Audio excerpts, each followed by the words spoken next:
విశాఖపట్టణంలో ఆదివారం తెల్లవారుజామున 5 గంటల సమయంలో స్వల్ప భూ ప్రకంపనలు సంభవించాయి. నగరంలోని సాగర్ నగర్, తాటిచెట్లపాలెం, సీతమ్మధార సహా పలు ప్రాంతాల్లో భూమి కంపించింది. భూకంప తీవ్రత 4.5గా నమోదైనట్లు అధికారులు వెల్లడించారు. తెల్లవారుజామున నిద్రలో ఉన్న సమయంలో భూ ప్రకంపనలు రావడంతో ప్రజలు భయాందోళనలకు గురయ్యారు. మెలకువ వచ్చిన వారు బయటకు పరుగులు తీశారు. భూమి అదిరింది. అదరడంతో ఏంటంటే నేను కూర్చున్నాను, నాకే లేపేసింది. ఇలా చేరబడ్డాను గోడకి. నాకు ఇలా ముందుకు తోసినట్లే ఇది అయ్యి కాలు రెండు లెగిసిపోయాయి. అంతటితోటి నేను భయపడ్డాను అనమాట. బయటకు వెళ్ళిపోదామా అనేసి రూమ్ నుంచి. మాది సెక్యూరిటీ రూమ్ ఉంది, ఆ రూమ్లో నేను 5 గంటలకి అలారం పెట్టుకున్నాను. ఆ టైంకి కాకుండా కొంచెం ముందుకు వెళ్ళింది అనమాట. అలారం అయిపోయింది నాది ఆల్రెడీగా. 5 గంటలు పెట్టిన అలారం అయిపోయింది. అయిపోయిన తర్వాత ఈ 5-6 సెకండ్లకి అలాగ స్టార్ట్ అయిందండి.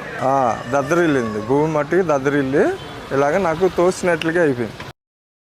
భూకంప కేంద్రం కాకినాడకు సమీపంలో సముద్రంలో ఉన్నట్లు తెలుస్తోందని national institute of oceanography Visakhapatnam region మాజీ డైరెక్టర్ డాక్టర్ కెఎస్ఆర్ మూర్తి చెప్పారు.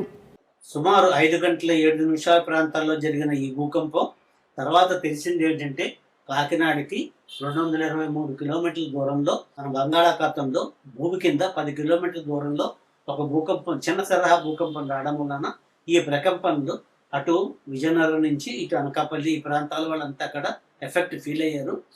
ఈ భూకంపంలో యొక్క తీవ్రత 4.5 కిందను, కాకినాడకేమో సముద్రంలో, కాకినాడ దూరాన్ని సముద్ర తీరంలో వచ్చినట్టు మనకు ఈ ఇంటర్నేషనల్ సైస్మోలాజికల్ సెంటర్ వీటిలన్నీ ఇండియన్ ఇన్స్టిట్యూషన్ దగ్గర నుంచి కూడా సమాచారం మనకు అందింది.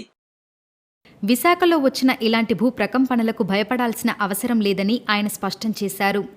రాష్ట్రంలోని ప్రాంతాలు తీవ్ర భూకంప జోన్లలోకి రావని, ఇలాంటి ప్రకంపనల వల్ల ప్రాణ నష్టం, ఆస్తి నష్టం ఉండదని తెలిపారు.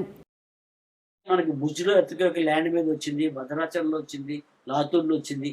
ఈ భూకంపాలన్నీ ఏంటంటే ప్లేట్లు రాసుకోవడం వలన కానీ, ఒక ప్లేట్ కింద ఒక ప్లేట్కి వెళ్ళడం వలన వచ్చే మేజర్ భూకంపాలు కావు. ఆ ఏరియాలో ఉన్న ఫాల్ట్ జోన్స్ వీక్ అయిపోయి ఈ ప్రెషర్కి తట్టుకోలేక, ఒత్తిడికి ఇండియన్ ప్లేట్ నార్త్కి వెళ్తుంది అనుకున్నాం కదా, ఆ ఒత్తిడికి తట్టుకోలేక ఈ భూకంపాలన్నీ ఏర్పడుతుంటాయి. అటువంటి భూకంపాల్లోపే ఈ కాకినాడ భూకంపం కూడా ఈ రోజు వస్తుంది.